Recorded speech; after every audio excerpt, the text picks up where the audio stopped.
When Max Payne 3 came out in 2012, it was met with both praise and criticism from a lot of fans of the series. While many were happy to see a third installment with modern graphics and gameplay mechanics, there were also those who were more critical of the story this time around.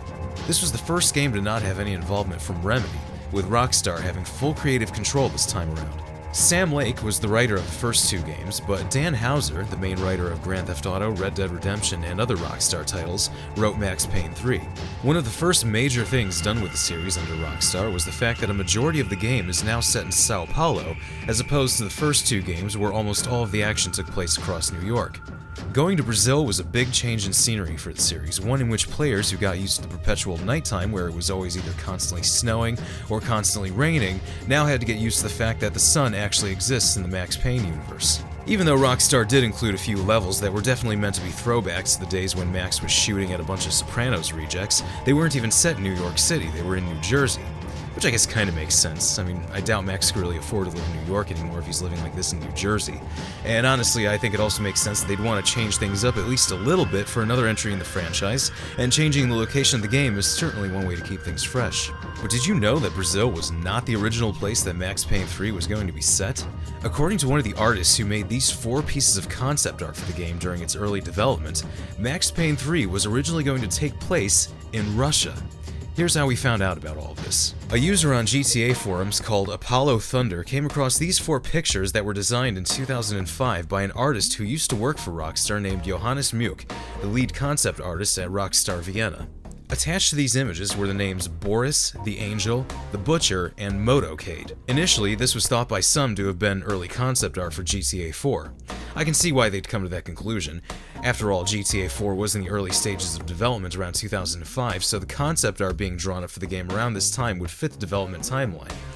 Add to the fact that there's a character called Boris who's likely Russian, the fact that one of the cars in the artwork is a car that's in GTA 4, and the overall dark and gritty look of the artwork, it's easy to see the comparisons with GTA 4.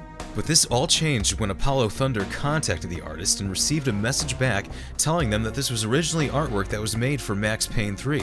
It looks like Max Payne 3 was originally being developed by Rockstar Vienna, a studio of theirs based in Austria that was also working on Manhunt 2 around the same time as the early concepts for Max Payne 3 were being drawn up.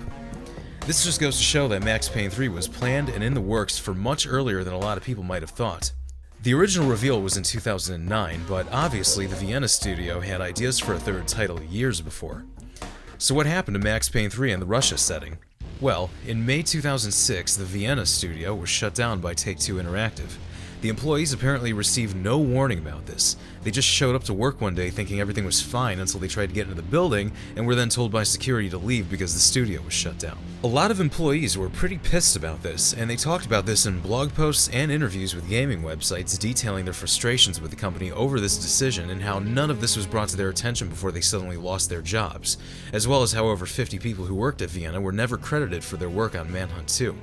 With the closure of the Vienna studio, other Rockstar studios picked up the projects that Vienna was working on. Manhunt 2 was picked up by Rockstar London and finished in 2007, where it then had to be finished again after more work needed to be done to censor the game due to a majority of nations on Earth banning it.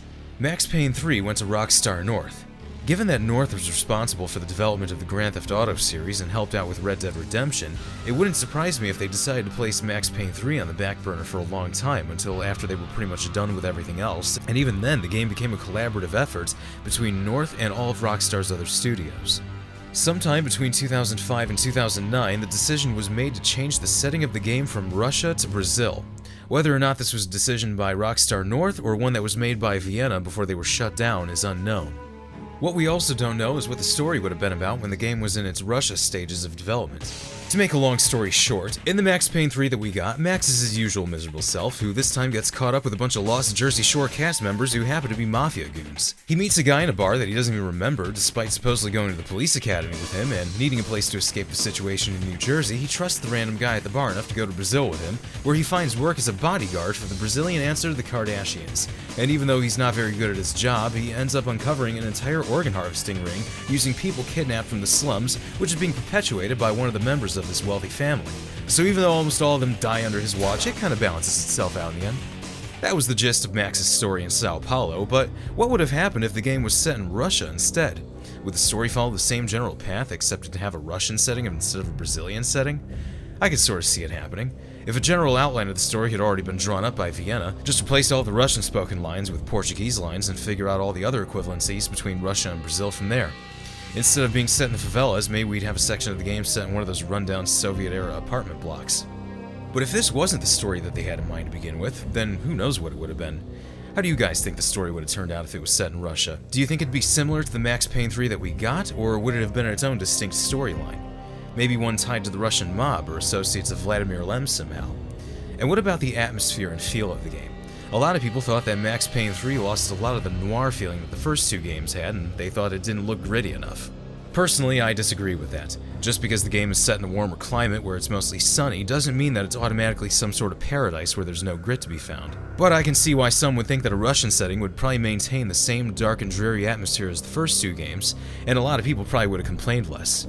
But let me know your thoughts, if you have any, in the comments section. Thanks for watching. I was in Russia. Funny as hell, it was the most horrible thing I could think of.